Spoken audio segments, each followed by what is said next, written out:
Hello বন্ধুরা, তোমরা কেমন আছো? আশা করি সবাই খুব ভালো আছো। রেহানের দুষ্টুমির চ্যানেলে তোমাদের সকলকে জানি অনেক স্বাগত।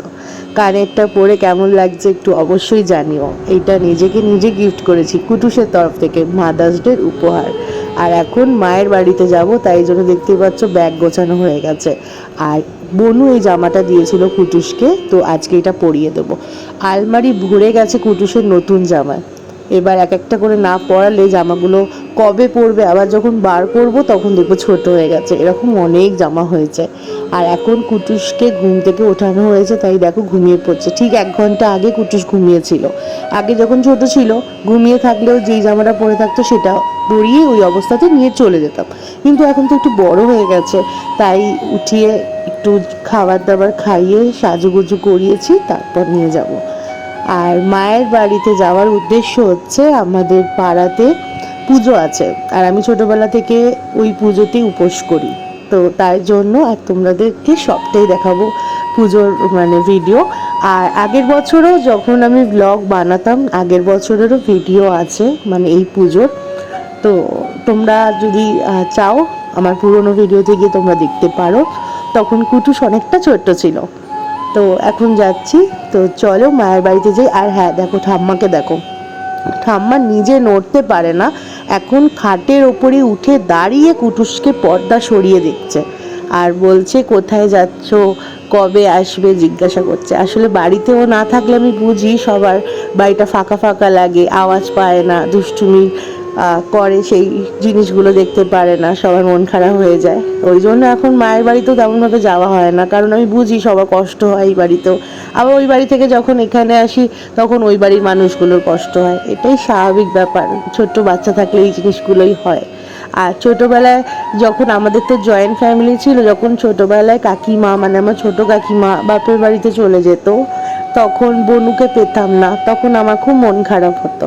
আর কাকিমা কালী পুজোর সময়তে বনুকে নিয়ে 1 সপ্তাহ থাকতো, কারণ কাকিমা বাপের বাড়িতে কালী পুজো হয়, তো ওই জন্য আমার খুব মনটা খারাপ হতো। তাই জন্য কাকিমা কী করতো, আমাকেও সাথে করে নিয়ে যেত। তো আমি জিনিসগুলো বুঝি, বাড়ির মানুষদের বাচ্চারা বাড়িতে না থাকলে সত্যি মনটা খারাপ হয়। তো বেশি কথা বলে ফেললাম, তো সব কথাই তোমাদের সাথে একটু শেয়ার করতে বা তোমাদের সাথে বলতে ভালো লাগে, তাই বলি। তো চলো মায়ের বাড়িতে যাই, তারপর বাকিটা দেখাচ্ছি।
বনু ওকে এত জিনিস কিনে দেয় না, তোমাদের কি বলবো, সবটা দেখাতে হয়তো আমি পারি না।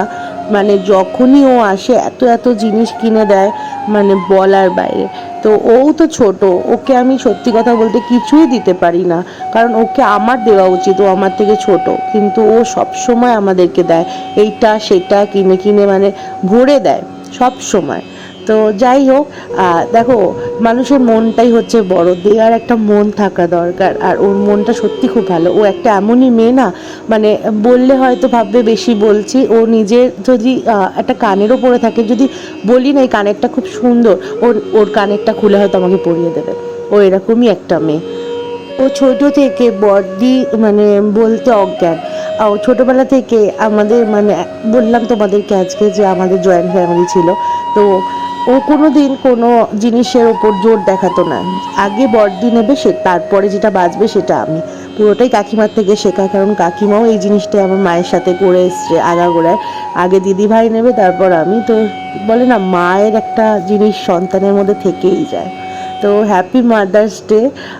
তুই খুব ভালো থাক, আর এইভাবে কুটুসকে স্নেহ ভালোবাসা দিয়ে ভরিয়ে দে। গিফট দেওয়াটা বড় কথা না, তুই ভালোবাসা দিয়ে ভরিয়ে দে, এর থেকে বড় জিনিস আর হয় না। এগুলো সব আমার দাদা মায়ের বেনারসি শাড়ি। আমি সব মেয়েদের যাদের বিয়ে হয় তাদের আমি একটা করে দিই। এটা আমি একটা মেয়েকে দিচ্ছি আমার। আর মাদার্স ডে গিফটটা কুটুসের হাত থেকেই মাকে এবারে দেওয়ালাম। আর আমি ছোটোবেলা থেকে মাদার্স ডেতে মাকে একটা পেন হলেও দেওয়ার চেষ্টা করি, কারণ আমার খুব ভালো লাগে মাদার্স ডেতে মায়ের হাতে একটা ছোট্ট উপহার হলেও তুলে দিতে।